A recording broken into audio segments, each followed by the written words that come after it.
Büyük татар җырчысы, ТССРның халык артисты Рәшит Вахап улы Вахапов 1908 елның 7 майында Түбән Новгород губернасы Сергач өязе, хәзер Түбән Новгород өлкәсе Кызыл Октябрь районындагы Актүк авылында 3-нче мәхәллә имамы Вахап мулла Хайретдинов гаиләсендә дөньяга килә. Рәшит башлангыч белемне дөньяви фикерле әтисе мәктәбендә ала. 1920-26 елларда читтән торып Түбән Новгород татар педагогика техникумында укый. 1926-28 елларда Петрякс, аннан соң Пшә, Рбишча, Актүк, Кызылъяр мәктәпләрендә укытучы булып эшли, соңгысында мөдир була. 1928 елда Вахап хәзрәт төрле ялалар ягылып репрессияләнә. 3 ел сөргендә була. 1937 елда кабат кулга алына һәм халык дошманы дип юк ителә. Рәшит Вахаповның абыйлары шулай ук репрессиягә дучар була. Ул үзе дә зәрлекләнә. Шул сәбәпле гаиләсен алып Мәскәүгә барып урнаша. Әмма кара сакал кайда да артыннан калмый. Халык дошманы улы мөһре аңа гомере буе инде олы артист булгач та ияреп йөри. Рәшит Вахапов 1936 елда Мәскәү консерваториясе каршындагы татар опера студиясенә укырга кабул ителә. Ләкин 1937 елгы вакыйгалардан соң студиядан рәсми төстә китә һәм аны ирекле тыңлаучы буларак тәмамлый. Педагоглары аның киң сулышлы, матур тембрлы, иң югары һәм иң түбән ноталарда да иркен, табигый яңгырый торган көчле тавышын, сәхнә өчен генә яратылган тышкы кыяфәтен югары бәялиләр.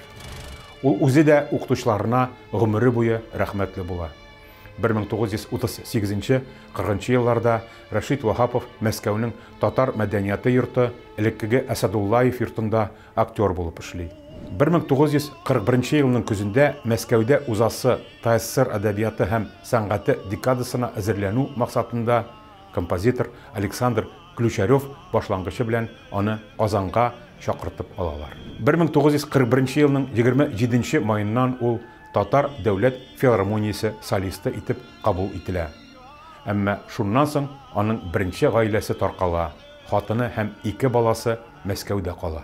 Бөек Ватан сугышы башланган көннәрдә Рәшит Вахаповның музыкант Гани Вәлиев, җырчы Җавахирә Салахова һәм биюче кыз Хадичә Нуриевадан торган төркеме Татарстан буйлап гастрольләрдә була. Җырчы татар эстрада җырчылары арасында иң актив концерт эшчәнлеге алып баручылардан санала. 1945 елда үз төркемендәге биюче кыз Зәйтүнә Фәтхуловага өйләнә, аларның тату гаиләсендә 2 ир бала үсә.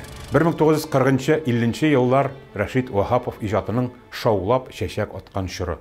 Ул Мәскәү, Ленинград, Сибир, Донбасс, Урал һәм Идел буе тамашачылары алдында чыгыш ясый. СССРның татарлар күпләп яшәгән барлык республикаларына гастрольләргә чыга. Халык җырларын һәм татар композиторлары әсәрләрен иң оста башкаручыларның берсе булып таныла. Милли музыкаль мирасының алтын фондына кергән әсәрләрне тыңлаучыга бүтән тирәнлеге белән җиткерү осталыгына ирешә. Аның башкаруында халкыбызның Уел, Кара Урман, Галия Бану, Зөләйха, Нурия, Рәйхан, Эскадрон, Гөлҗамал җырлары, композиторлар Салих Сәйдәшев, Мансур Музаффаров, Җәүдәт Фәйзиләр язган җырлар популярлык казана. Дирижер профессор Фуат Мансуров Рәшит Вахаповны легендага тиңли. Хаклы рәвештә профессиональ татар җыр сәнгатенә нигез салучыларның берсе дип атарга мөмкин дип белдерә. Мәшһүр Фәридә Удашева аның турында ул чын мәгънәсендә халык җырчысы, халыкчан җырлау остасы иде дигән бәя бирә. Халык көйләрен башкаруда Рәшит Вахапов үз стилен, үз мәктәбен булдыра. Татар әдәбиятының аксакалы Гомәр Бәширов үзенең бер мәкаләсендә әгәр Рәшит иҗатына игътибар беләнрәк колак салсаң, бездә эстрада җырларының башлангычы аңа барып тоташа дигән фикергә киләсең дип яза. Рәшит Вахапов яшь талантларны үстерүдә күп көч куйган җырчы.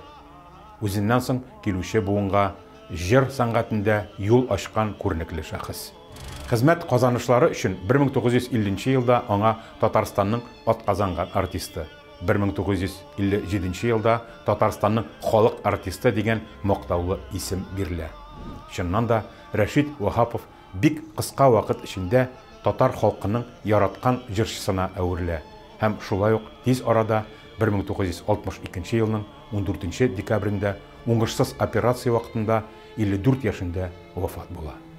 Казанның яңа татар бистәсе зиратында җирләнә. 2004 елдан башлап Рәшит Вахапов истәлегенә халыкара татар җыры фестивале уздырыла. 2007 елда Рәшит Вахапов исемендәге фонд булдырылды. 2008 елда туган авылында җырчыга һәйкәл куела. 2016 елда районның милли үзәге булган Ураз авылда ике бөек җырчы Рәшит Вахапов һәм Хайдар Бигичев истәлегенә мемориаль комплекс ачыла. Казанның бер урамы Рәшит Вахапов исемен йөртә.